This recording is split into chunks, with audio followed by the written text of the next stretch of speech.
Good morning, everyone. Good morning, ma'am. I am Arwin Ali, and this is my assigned topic: American colonial period in the Philippines.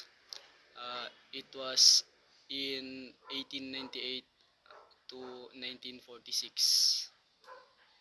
So, it started after Spain gave the Philippines to the US through the Treaty Treaty of Paris. So, ano nga ba yung Treaty of Paris? The Treaty of Paris in 1783 was the peace agreement that ended the war between American and Philippines. So, it made the Philippines free and independent country from the Spain. So, brought both development and struggle for independence. Alam naman natin, no, yung mga nauna sa atin is marami talagang silang struggle, pinagdaanan about sa pananakop ng Spain at saka yung American. Ngunit subalit sa mga pinagdaanan nila nakaya nila. Kaya nga meron tayong Independent Day. Yun talaga yung nagpapatunay na nakaya natin na ipaglaban ng mm, ang ating lupang sinilangan. Philippine-American War in 1899 to 1902. So, Filipino resisted American rule.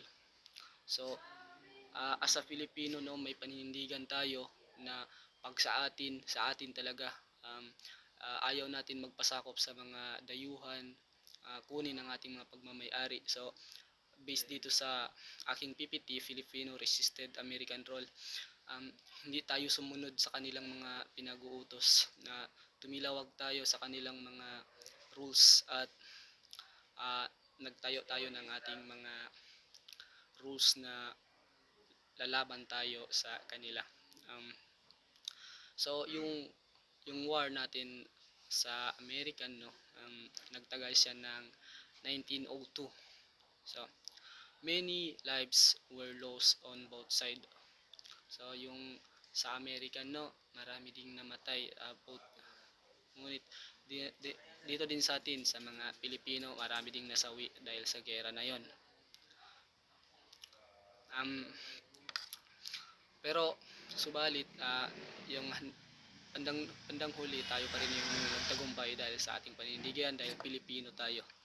So education and language, public school system established.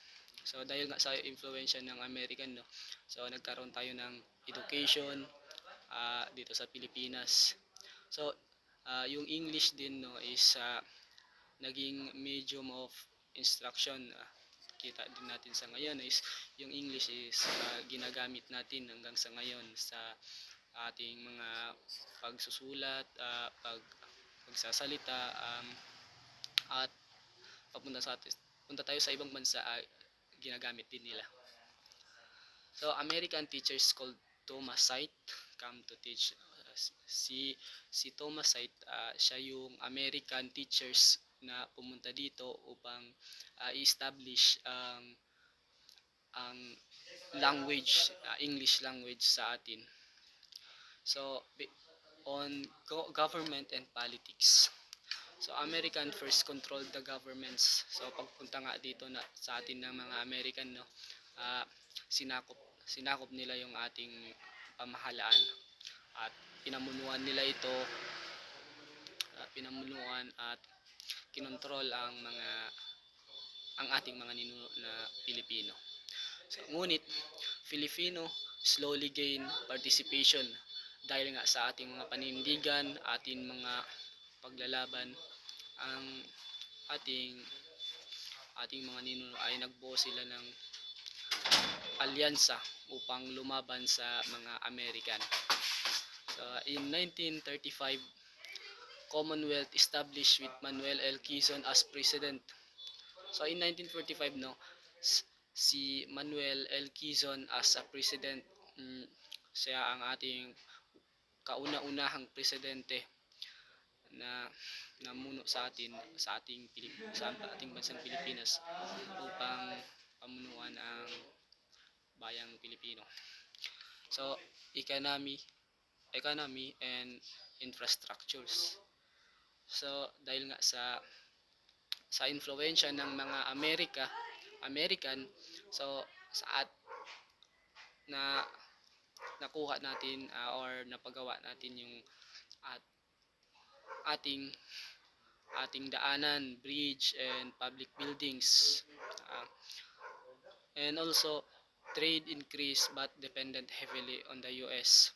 So, oo nga yung ating mga trade na ganyan, oo tumaas siya pero nakadepende pa rin yun sa mga US kasi nga US yung nagko-control sa ating mga economy at infrastructures. Agriculture and industries expanded, also in agriculture and industries. On World War II in 1941 to 1945. So, Japan invade the Philippines. Pumunta dito yung mga Japanese upang kunin ang ating pagmamayari. Ngunit, Filipino and American fought together. So, yung Pilipino is, as a Pilipino, no, lumaban tayo sa sa pananakop ng Japan, and tinulungan tayo ng mga Amerikano upang ipaglaban ang ating bansa. Liberations come in 1945 after heavy battles. So, independence 1946. So, on July 4, 1946, the US granted independence. So, nakuha natin yung independence in July 4, 1946. Philippines became free and sovereign nations. So, in July 4, 1946, as a Filipino, no, ngayon sineselebrate natin yung Independence Day. Ito yung simbolo ng kalayaan natin mula sa mga mananakop sa atin bansa tulad ng Japan, American and Spain.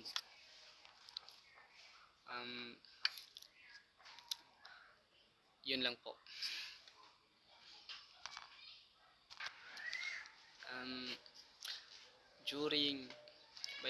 During American colonial period, science and technology grew in the Philippines with a big change in health, educations, and public works. In terms of educations, American built many public schools and started science educations. The University of the Philippines was founded in 1908. So in terms of health, they built hospitals, trained Filipino doctors and nurses, and improved sanitations like clean water, proper waste disposal. So in terms of infrastructure, once again, American built a road, bridge, ports, and government buildings. So in terms of agriculture and research, they set up research stations to study farming, animals, and natural resources. Science was used in modernized society, improve daily life, and support American control. In our nations. That's all. Thank you for listening.